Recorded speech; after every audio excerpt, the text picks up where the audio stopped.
से वो कभी नहीं भूलेगा। भोलू के पीछे पीछे अवि ने घनी लताओं को हटाया। वो हैरानी से हाँफने लगा। उसके सामने एक छोटा सा खुला मैदान था जो एक नरम अजीब सी रोशनी से नहाया हुआ था। मैदान के बीच में एक गुफा थी जिसका प्रवेश द्वार एक चट्टान से गिरते हुए झरने से छिपा हुआ था।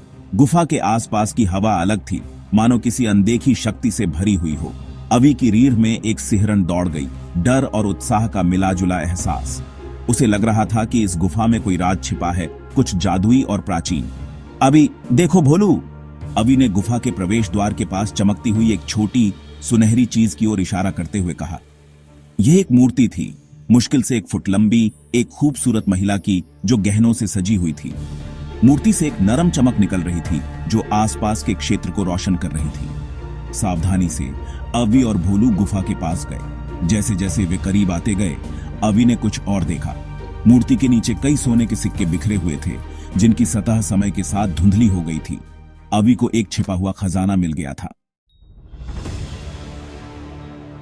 जैसे ही अवि ने सुनहरी मूर्ति को छूने के लिए हाथ बढ़ाया, गुफा में एक ठंडी हवा चली। झरना और तेज आवाज करने लगा और मूर्ति के चारों ओर हवा टिमटिमाने लगी। अवि और भोलू ने विस्मय से देखा कि मूर्ति के ऊपर एक पारदर्शी आकृति बनने लगी। आकृति एक खूबसूरत महिला के रूप में बदल गई, जिसकी आंखें एक अलौकिक प्रकाश से चमक रही थीं।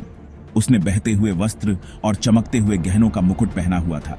अवि को अचानक एहसास हुआ कि यह महिला बिल्कुल मूर्ति जैसी दिखती है, बस आकार में बड़ी। नमस्ते, मैं रानी माया हूँ, इस जंगल और इसके खजाने की रक्षक। तुम मेरे गुप्त स्थान पर आ गए हो युवक। अवि, रानी माया, हमारा कोई गलत इरादा नहीं था, हम बस जंगल घूम रहे थे। डरो मत बच्चे, मुझे तुम्हारे दिल में कोई बुराई नहीं दिख रही है। यह सोना जो तुम देख रहे हो वो उनके लिए इनाम है जो इसके लायक है। अगर तुम इसे पाना चाहते हो तो तुम्हें 3 पहेलियों को सुलझाकर अपनी योग्यता साबित करनी होगी। अवि और भोलू ने उसकी ओर देखा। उनके चेहरों पर विस्मय और डर का मिलाजुला भाव था। लेकिन आखिरी चुनौती सबसे मुश्किल है। सावधान रहना, क्योंकि यह तुम्हारे अस्तित्व के मूल का परीक्षण करती है। निगाहों का सामना किया। वह जानता था कि भागना बेकार होगा। काला बाघ, इस लड़के ने मेरी चुनौतियों का सामना किया है और खुद को योग्य साबित किया है। वह लूटने नहीं बल्कि समझने की कोशिश कर रहा है। भाग 10।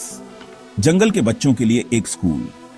काला बाघ ने अवि को एक लंबे समय तक देखा, फिर एक धीमी गुर्राहट की जो उनके चारों ओर की हवा को हिला देने वाली लग रही थी। अवि की राहत के लिए बाघ का रुख थोड़ा नरम पड़ गया। यह स्वीकृति का संकेत था। रानी माया मुस्कुराई।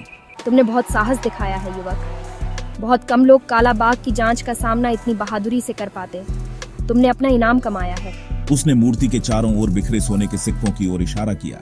इस सोने में से कुछ ले लो, इसे समझदारी से इस्तेमाल करो, अपने लोगों के लिए ज्ञान और समृद्धि लाओ, और हमेशा उन सबक को याद रखना जो तुमने जंगल में सीखे हैं। कृतज्ञता से अभिभूत अवि ने रानी माया और काला बाघ को धन्यवाद दिया। वह जानता था कि वह सारा सोना नहीं ले सकता। इसके बजाय उसने ध्यान से सिक्कों का एक छोटा थैला इकट्ठा किया, बस अपने वादे को पूरा करने के लिए पर्याप्त। अंतिम विदाई के साथ रानी माया की आत्मा गायब हो गई और काला बाघ परछाइयों में वापस चला गया। अवि और भोलू जंगल से बाहर निकल गए। उनके दिल आश्चर्य और प्रकृति के रहस्यों के लिए एक नए सम्मान से भरे हुए थे। अवि गांव लौटा और अपने जंगल के दोस्तों और रानी माया के आशीर्वाद से एक छोटा सा स्कूल शुरू किया। स्कूल ने गांव और उसके बाहर के बच्चों का स्वागत किया, उन्हें ज्ञान, संरक्षण और प्रकृति के साथ सद्भाव में रहने के महत्व के बारे में सिखाया। जंगल आश्चर्य और रहस्य का स्थान बना रहा। इसके रहस्य काला बाघ और रानी माया की आत्मा की निगरानी में सुरक्षित रहे, और गांव का जिज्ञासु लड़का अवि पूरे देश में जंगल के रक्षक के रूप में जाना जाने लगा। उसके कारनामों ने एक याद दिला दी कि साहस, दयालुता और प्रकृति के प्रति सम्मान ही सबसे बड़े खजाने हैं।